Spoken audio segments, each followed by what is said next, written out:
مسجدوں کو ویران نہ کرو. امام اعظم, امام الائمہ, سراج الامہ, کاشف الغمہ سیدنا نعمان بن ثابت کہتے ہیں جو لوگ نمازوں میں سستی کرتے ہیں جب مریں گے تو کافر ہو کے مریں گے, یہ ڈر ہے. جب مریں گے تو ان کا ایمان ان سے چھین لیا جائے گا, ان کی زبان پہ کلمہ جاری نہیں ہوگا. سوچو تو صحیح, میرے امام کہتے کس بلا کی میں سے ہے سرشار ہم, دن ڈھلا ہوتے نہیں ہوشیار ہم. ذرا غور تو کرو, اپنی جوانی پر رحم کرو, اپنے نازک جسم پہ رحم کرو. میرے عزیز بھائیوں, میری بہنوں, اپنا نازک جسم اس قابل نہیں ہے کہ اللہ کے عذاب کو برداشت کر سکے, اللہ کے عذاب کو برداشت کر سکے. ہمارا جسم اس قابل نہیں ہے. سوچو تو صحیح, اگر ہمیں مچھر ڈنک مارے مچھر تو ہم تلملا اٹھتے ہیں, اور اگر اللہ نہ کرے بچھو کاٹ لے تو اس کی جلن کو ہم برداشت نہیں کر سکتے. جو قوم کھیتوں کے بچھوؤں کا ڈنک برداشت نہ کر سکے وہ قوم قبر کے بچھوؤں کا ڈنک کیسے برداشت کرے گی؟ وہ قوم, جو قوم اپنے کمرے کی گرمی کو برداشت نہ کر سکے وہ قوم قبر کی گرمی کو کیسے برداشت کر سکے گی؟ دوسروں سے دشمنی کرنے والوں, دوسروں سے نفرت کرنے والوں, کیا اپنے آپ سے بھی نفرت کرنے لگے؟ کیا اپنے آپ کی بھی فکر نہ رہی؟ یہ دنیا کھیل تماشا ہے, لہو و لعب ہے. دنیا نے کس سے وفا کی جو اپنے سے وفا کرے گی؟ کہاں گیا وقت کا دارا, کہاں گیا وقت کا سکندر, کہاں گیا مغل اعظم؟ اللہ اکبر, جسے دنیا مغل اعظم اکبر بادشاہ اکبر دی گریٹ کہتی ہے, تاریخ کہتی ہے, جن کو کوئی ذل الہی کہتا تھا. توجہ کریں, آپ کے درود سے فرشتے پیدا ہوتے ہیں. اسی لیے پوری کائنات کے اندر اللہ کی 18,000 مخلوق ہے کم و بیش. کتنی مخلوق ہے؟ 18,000 مخلوق ہے کم و بیش. یہ ناک کے اندر جو جراثیم جاتے ہیں وہ بھی اللہ کی مخلوق ہے نا, جس کو جراثیم کہتے ہیں, کیٹانو جس کو کہتے ہیں, وہ بھی اللہ کی مخلوق ہے. ایک سانس لیتے ہیں تو کروڑوں اربوں خربوں ناک میں گھستے ہیں نا, وہ اتنی مخلوق ہے اللہ کی. لیکن فرمایا گیا اللہ کی مخلوق کے 10 حصے ہیں, اللہ کی مخلوق کے 10 حصے ہیں. ایک حصے میں ساری مخلوق ہے, جنات, انسان, جراثیم, جانور, حیوان, سب, درخت, شجر, حجر, برگ, ثمر, بلبل, چڑیا, مرغ, سب ایک حصے میں ہے. اور 9 حصے فرشتے ہیں. سوچو فرشتوں کی تعداد کتنی ہوگی, کتنی تعداد ہوگی فرشتوں کی, اندازہ لگاؤ. تو یہ جو فرشتے پیدا ہوتے ہیں کس طرح پیدا ہوتے ہیں؟ انسان شادی کرے تو انسان پیدا ہوتا ہے, اور انسان درود پڑھے تو فرشتے پیدا ہوتے ہیں. میں نے سوچا یہ درود سے انسان بھی پیدا ہوا, درود سے فرشتے بھی پیدا ہوتے. کیسے؟ جب آدم و حوا کا نکاح ہوا تو اللہ نے کہا آدم نکاح کے بعد میرے محبوب پر مہر کے طور پہ درود پڑھ, میرے محبوب پر درود پڑھ بطور مہر, یہ مہر ادا ہوگا. آدم نے درود پڑھا تو حوا حلال ہو گئی, حوا حلال ہو گئی تو دنیا بحال ہو گئی. اب آپ اندازہ فرمائیں, یہ دنیا وسیع ہو گئی, دنیا میں لوگ پیدا ہو گئے. اللہ اکبر, بغیر درود کے نہ انسان پیدا ہوا اور نہ بغیر درود کے فرشتے پیدا ہوتے ہیں. تو اب بتائیں جو درود نہیں مانتے ان مردودوں کا وجود کیسے؟ فرشتے بھی بغیر درود کے نہیں, انسان بھی بغیر درود کے نہیں. تو جن مردودوں کو اعتراض ہے درود پر, ارے درود وہ ہے, اللہ نماز نہیں پڑھتا نماز کا حکم دیتا ہے, روزہ نہیں رکھتا روزے کا حکم دیتا ہے, حج نہیں کرتا حج کا حکم دیتا ہے. درود وہ عمل ہے, وہ درود بھیجتا بھی ہے اور درود پڑھنے کا حکم بھی دیتا ہے. وہ لا شریک بھی, وہ لا شریک بھی مومنوں کو کہتا ہے کہ جب تم درود پڑھتے ہو تو ہم بھی درود تمہارے ساتھ بھیجتے ہیں, یا ہم بھیجتے ہیں. سنو سنو, میرے آقا فرماتے ہیں جب تم دعا کرو یا دعا سنو تو بلند آواز سے آمین کہو.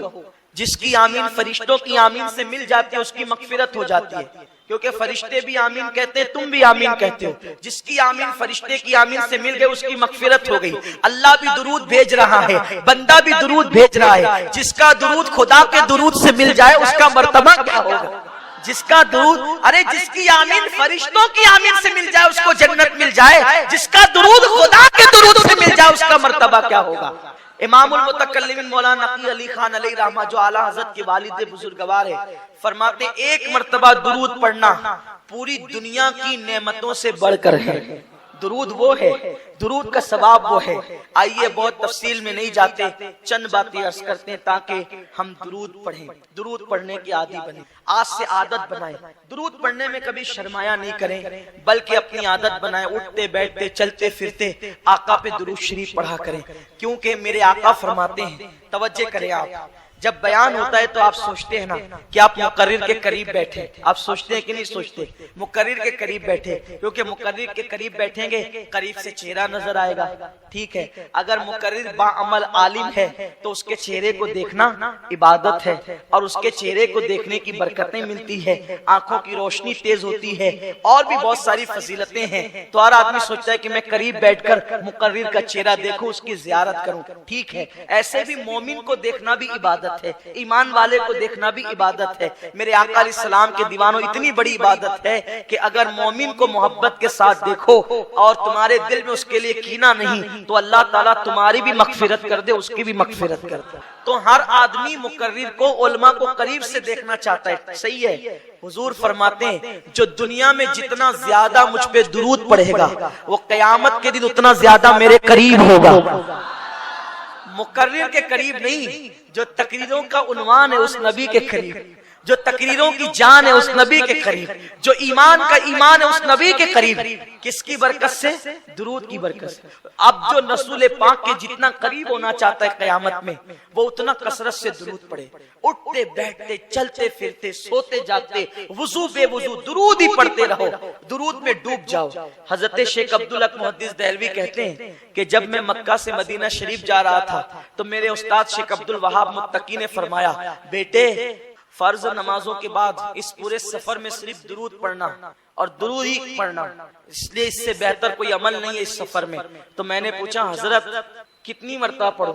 کہا کوئی تعداد نہیں، جتنی زیادہ پڑھ، حتیٰ کہ تو درود کے رنگ میں رنگ جا، درود کے رنگ میں رنگ جا۔ کسی عبادت کے کرنے پر اتنی جلدی بندہ ولی نہیں بنتا جتنا درود شریف پڑھنے کی برکت سے ولی بن جاتا ہے۔ حضور محدث اعظم نے کہا ہے نا، یا غوث کہتے کہتے ہو جاتے ہیں غوث، خواجگی مل جاتی خواجہ کا دم بھر کے تو دیکھ۔ اب بتاؤ جب یا غوث کہنے سے ولایت ملتی ہے تو یا محمد کہنے سے نہیں مل سکتی۔ غوث الاعظم کو یا محمد کہنے سے ولایت ملی ہے، ان کو یہ مرتبے ملے ہیں۔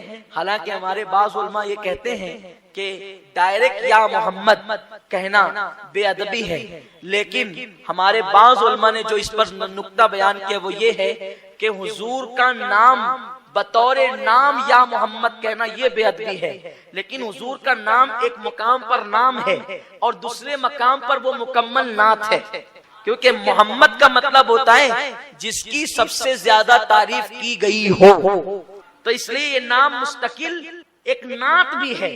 تو اگر بطور نعت یا محمد کہا جائے تو پھر کوئی گناہ نہیں رہتا، کوئی بے ادبی نہیں رہتی، اس لیے کہ حضور صلی اللہ علیہ وسلم نے حدیث میں خود یہ سکھایا ہے، یا محمد انی اتوجہ الیکا، یہ الفاظ حدیث مبارکہ میں آئے ہیں۔ تو میرے پیارے آقا صلی اللہ علیہ وسلم کے پیارے دیوانوں، صحابہ نے بھی یا محمدہ کہہ کر کے پکارا ہے۔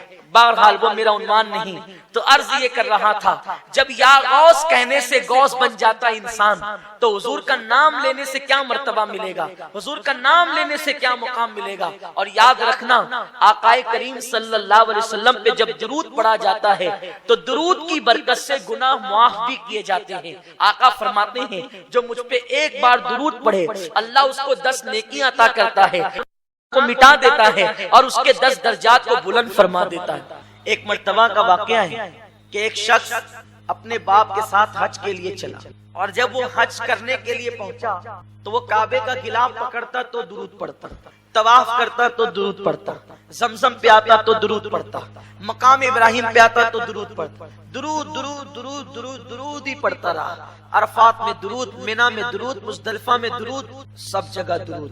یہ بھی ایک بات ہے، جو درود پڑھتا ہے نا اس کے دل کی جتنی تمنا ہوتی ہے بغیر مانگے ملتی ہے، اس لیے کہ درود حضور کے لیے دعا ہے۔ درود جو محبوب کے لیے دعا کرے تو اللہ تعالیٰ پھر اس کو دعا کی حاجت کیا ہے۔ اب یہاں یہ بات مت سوچنا کہ ہم حضور کے لیے دعا کرتے ہیں تو حضور کے مرتبے بڑھتے ہیں، نہیں، اللہ اکبر، ہم حضور کے لیے دعا کرتے ہیں تو اپنی بگڑی بنتی ہے، ہم حضور کے لیے دعا کرتے ہیں تو اپنی بگڑی بنتی اور درود درود درود پڑھتے رہے۔ وہ نوجوان کو ایک بزرگ نے دیکھا، لوگوں نے اس بزرگ کا نام غلط بیان کیا ہے، لیکن زیادہ تر لوگ جس بزرگ کا نام بیان کرتے ہیں وہ حضرت مالک ابن دینار ہے۔ حضرت مالک ابن دینار نے اس بندے کو دیکھا اور پوچھا کہ اے بندے، تو طواف کرتا ہے تو درود پڑھتا ہے، عرفہ میں درود، مزدلفہ میں درود، مقام پر درود، ملتزم پر درود، ہر جگہ درود درود، کیوں درود پڑھتا ہے؟ اس نے کہا اگر آپ اتنے بڑے اللہ کے برگزیدہ بندے نہ ہوتے تو میں آپ کو یہ راز کبھی نہ بتاتا۔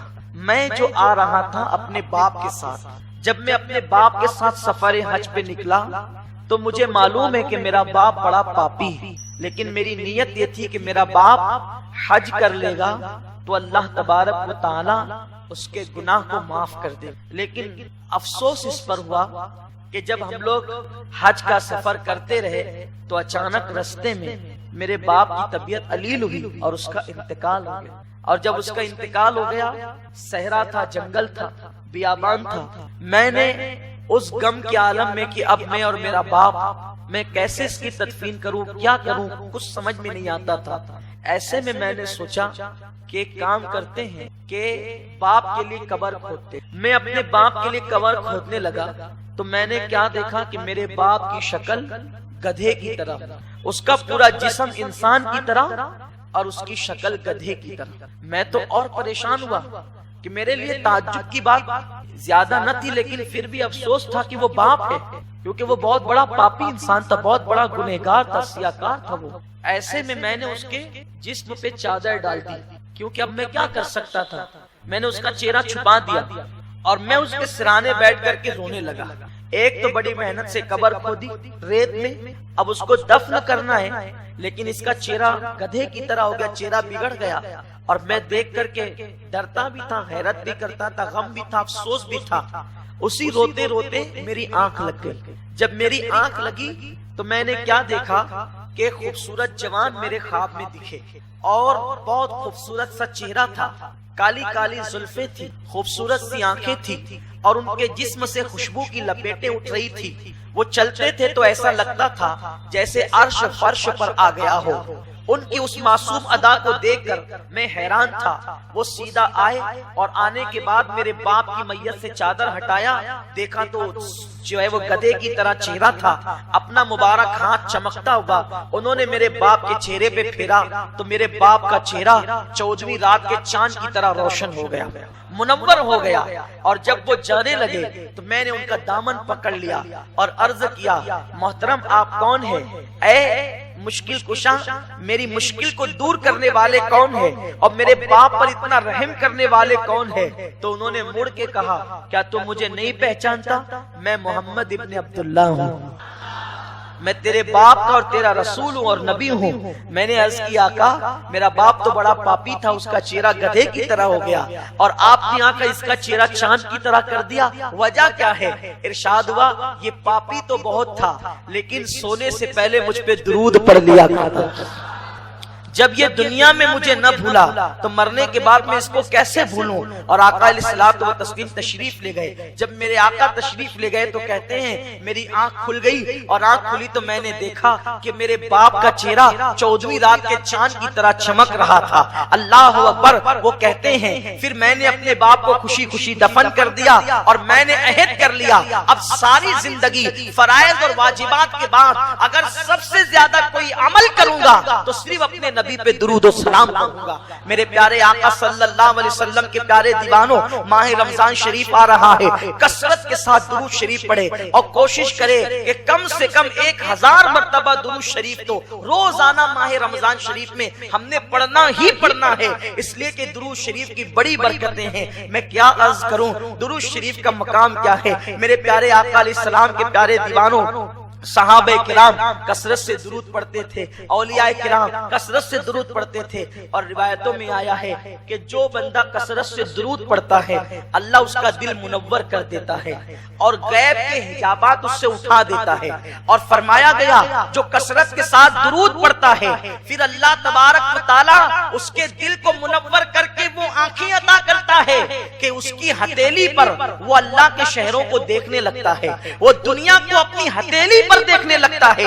اللہ اکبر۔ میرے آقا صلی اللہ علیہ وسلم کے دیوانوں جو کثرت کے ساتھ درود پڑھتے ہیں، جب وہ مر جاتے ہیں تو قبر کے اندر اللہ اکبر ان کے جسم کو قبر کی مٹی نہیں کھا سکتی، قبر کی مٹی ان کے جسم کو نہیں کھا سکتی، ان کا کفن بھی میلا نہیں ہوتا۔ آپ نہیں دیکھتے بہت سارے لوگ کبھی ناسک میں کبھی مالیگاؤں میں الگ الگ مقامات پر عام آدمی تھے، کوئی شہرت نہ تھی، بہت سارے علاقوں کے اندر یہ بات دیکھی گئی ہے، عام آدمی تھے، کوئی شہرت نہ تھی، کچھ نہیں، ایک دم سادے سمپل، نہ عالم نہ حافظ نہ قاری، کچھ نہیں، لیکن بس درود شریف کثرت سے پڑھتے تھے تو قبر کھلی تو کفن بھی میلا نہیں۔ کیوں؟ اس کی وجہ ہے کہ جس سینے میں درود ہوگا اس سینے میں حضور کا عشق ہو، اور درود پڑھنے والوں کو بہت جلدی حضور کا دیدار نصیب ہو، بہت جلدی زیارت نصیب ہوتی۔ حضرت امام شافعی رحمۃ اللہ علیہ کو کسی نے وصال کے بعد دیکھا اور پوچھا کہ اللہ نے آپ کے ساتھ کیا سلوک کیا، تو آپ ارشاد فرماتے ہیں کہ میں نے اپنی کتاب میں حضور پر ایک درود لکھا تھا، اس درود کو قبول کر لیا گیا اور مجھ پر جنت کے پھول نچھاور کیے گئے اور مجھے دلہن کی طرح سجا کر کے جنت میں داخل